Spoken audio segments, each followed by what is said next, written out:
યા દેવી સર્વભૂતેષુ માં શક્તિ રૂપેણ સંસ્થિતામ નમસ્તસ્ય નમસ્તસ્ય નમસ્તસ્ય નમો નમઃ.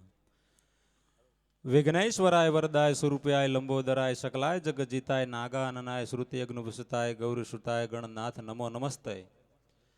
મનોજો મારુતતુલ્ય વેગમ જીતેન્દ્રિયમ બુદ્ધિમતામ વરિષ્ઠમ વાતાત્મજમ વાનરયુથમ મુખ્યમ શ્રી રામદૂતમ શરણમ પ્રપદ્યે શ્રી રામદૂતમ શરણમ પ્રપદ્યે. આજરોજ ઠવીની આ પાવન ભૂમિમાં આપણે ત્યાં સંપ્રદાયમાં એવું કહેવાય છે બાપુ કે ઘેર ઘેર ભટકે એ નાથ ઘેરે અટકે. એવા નવનાથની કૃપા જ્યાં વરસી હોય અને નેમિનાથ બાપુની તપોભૂમિમાં એમની ભક્તિને એક મુઠ્ઠી સવાઈ કરી હોય એવા પરમ પૂજ્ય ધનસુખનાથ બાપુ, એ ધનસુખનાથ બાપુના આજ એમની ભજન ભૂમિ એની આરાધનની ભૂમિમાં ઠવીના આંગણે હું તમે જ્યારે પૂજ્ય બાપુની તપોભૂમિમાં મા ગવત્રી માતે ગાય માટે થઈ અને આજ લાભાર્થી જ્યારે આ સંતવાણીના આયોજનમાં આપણે મળ્યા હોય ત્યારે સૌપ્રથમ તો આશ્રમના તમામ સેવક પરિવારમાં જે પણ મિત્રો પૂજ્ય બાપુના હૃદયના ભાવથી જે જોડાયેલા છે તમામ એક એક મિત્રો, પછી આસપાસના ગામથી કે જ્યાં જ્યાં દૂરથી પધાર્યા છે તમામ આયોજક મિત્ર અને આશ્રમ પરિવારના આયોજનને એકવાર જોરદાર તાળીથી વધાવી લો. જેટલા પણ મિત્રો અહીંયા બેઠા છો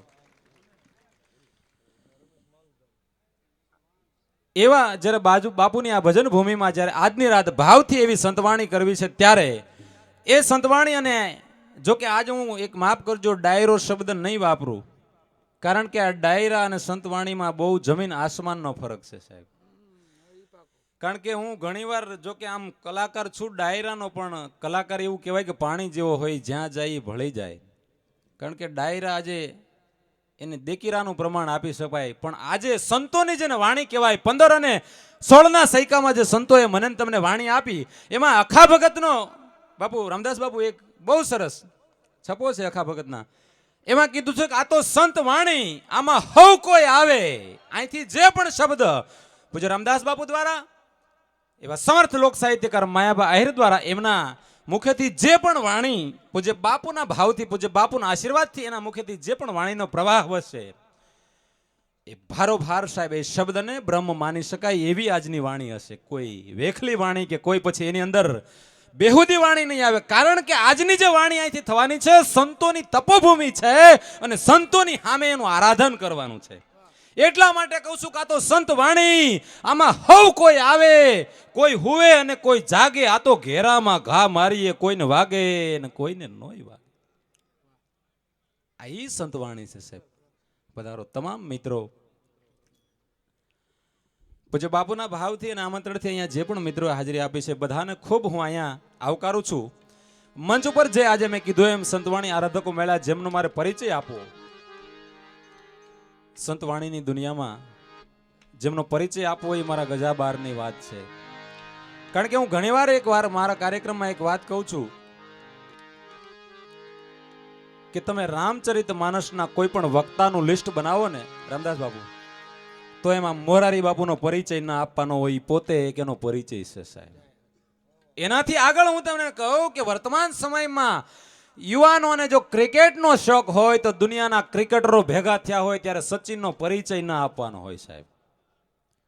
એક એક ફિલ્ડના કોઈ પણ વ્યક્તિને લ્યો, એમ સંતવાણીનું જ્યારે સ્ટેજ હોય ને ત્યારે રામદાસ બાપુનો પરિચય ના આપવાનો હોય. સંતવાણીના સુરીલા સાધક અને અલખના આરાધક અને જેને ભજનના ભેરુ કહેવાય ને પૂજપાત મોરારી બાપુ જેમને વારંવાર સાંભળવાની ભાવ પ્રગટ કરતા હોય એવા સંતવાણીના સુરીલા હાવજ અને આ સંતવાણીના સ્ટેજની મર્યાદા અને સ્ટેજના જે ભાવને જેમને જાળવ્યો છે, જે મર્યાદા જાળવી છે એવા રામદાસ બાપુ ગોંડલિયાને એકવાર જોરદાર તાળીઓથી વધાવી લ્યો. જેટલા પણ વ્યક્તિઓ અહીંયા બેઠા છે, આપણી ભારતીય સંસ્કૃતિમાં આપણો કોઈ પણ કાર્યક્રમ હોય, અમારે જાદવ બાપા ગઢડાવાળા એમ કહેતા કે ભારતીય સંસ્કૃતિનો કોઈ પણ આધ્યાત્મિક આપણો કાર્યક્રમ હોય એમાં પ્રથમ વંદના ગણેશની થાય, પછી એ મરણ હોય તોય ભલે અને પરણ હોય તોય ભલે, પેલી વંદના ગણેશની થાય. એ ગણેશ વંદના તરફ જવું છે પહેલા તમામ પરિચય અને રૂપરેખા આપી મારી એક ફરજ છે. જો કે એક આપને ચોખવટ કરી દઉં કે આજના કાર્યક્રમમાં હું કોઈ કલાકાર તરીકે નહીં, પણ અવરીશભાઈ અને અમારા માયાભાઈ અને અમારા હૃદયના ભાવથી અમારા હિતેશ દાદા ભૂદેવ અહીંયા આવ્યા છે. જો કે આ વિસ્તારમાં હમણાં સતત કાર્યક્રમ હતા અને હમણાં પણ અમરીશભાઈનો મહેમાન થયેલો ત્યારે બધાનો ભાવ હતો કે મને તમે સંચાલન કરો.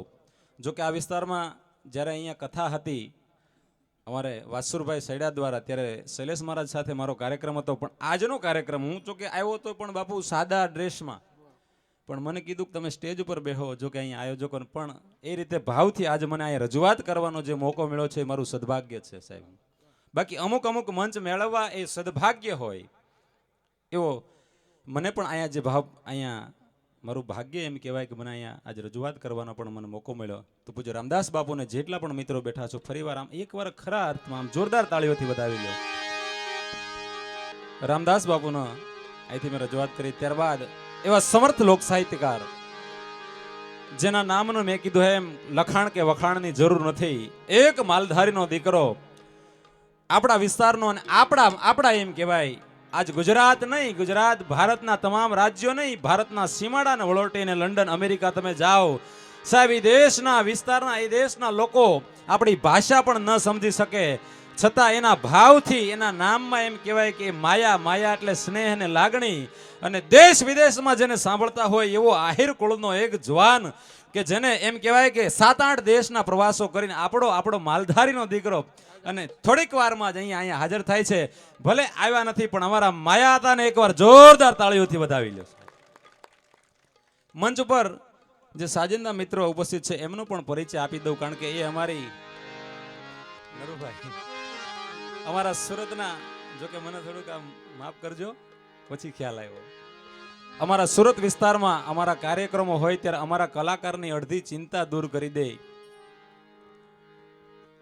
જો કે એને ઓર્ગેનાઇઝર તરીકે બધા ઓળખે છે પણ અમે કલાકારોના મિત્ર તરીકે, અમારા મિત્ર તરીકે જેમને માનીએ છીએ, અમારો કોઈ પણ કાર્યક્રમ હોય તો એમાં 50% નહીં પણ હું તો એમ કહું છું કે 90% એ વ્યવસ્થા પોતે બધી કરી લે અને અમારી ચિંતા દૂર થઈ જાય એવો અમારા પરમ મિત્ર સુરતનો સફળ ઓર્ગેનાઇઝર ભાઈ નરેશભાઈ નાવડિયા અત્રે ઉપસ્થિત છે. એમને જોરદાર તાળીઓથી એકવાર બધાઓ.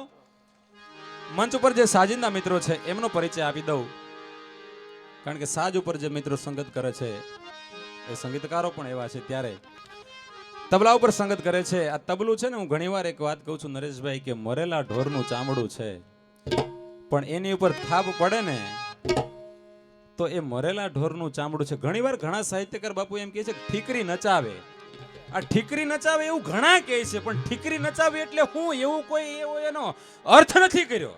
પણ હું એમ કહું છું કે ઠીકરી જેવો ઠરેલો માણસ હોય, જેને સંતવાણીના શબ્દથી કાંઈ લેવા દેવાનો હોય, જેને ભજનથી કાંઈ લેવા દેવાનો હોય સાહેબ, એવો મૂંઢ વ્યક્તિ પણ જો અહીં બેઠો હોય અને એ અમારો એવો મુકેશ ઉસ્તાદ કે એના આંગળીના ટેરવાથી ઠીકરા જેવા ઠરેલા માણસને સાહેબ થનગરાટ કરાવે ને એવો ઉસ્તાદ, એટલે એમ કહેવાય કે ઠીકરી નચાવે એવો અમારા બરવાળાનો ભાઈ મુકેશ બારોટ તબલા ઉસ્તાદ. એમને એકવાર જોરદાર તાળીઓથી વધાવો છે. એમની બાજુમાં બેસીને તબલા ઉપર સંગત કરે એવો જ જવાન એમનો જ નાનો ભાઈ કીર્તિ બારોટ, એમને પણ એકવાર જોરદાર તાળીઓથી વધાવો. અને બેન્જો ઉપર મારા નામેરી, હા, મિથુન રાશિ, એવો મીઠા ટેરવાનો માણીગર જેના આંગળીના ટેરવામાં એવી મીઠાશ, ભાઈ કમલેશભાઈ બેન્જો માટે, એમને એકવાર જોરદાર તાળીઓથી વધાવી લ્યો. અને મંજીરામાં હું ઘણીવાર એમ કહું છું કે આ મંજીરું વગાડવું એ નાની કલા નથી નરેશભાઈ. મન જીરો થઈ જાય ને પછી આ મંજીરું વાગે સાહેબ. મન જીરા, હા, ધીરુભાઈ ના 2 દીકરા છે મુકેશ અને અનિલ. હું કાયમ હાસ્યના માધ્યમથી કહું છું કે જો મંજીરું વગાડી દે ને તો આપણે રિલાયન્સમાં ફ્રીમાં પ્રોગ્રામ કરી દેવો. પણ કોઈ કલા નાની સોની નથી સાહેબ. એવા મંજીરા વાદક 3 ભાઈ માલદેવભાઈ, રમેશભાઈ રબારી, મહેશદાનભાઈ ગઢવી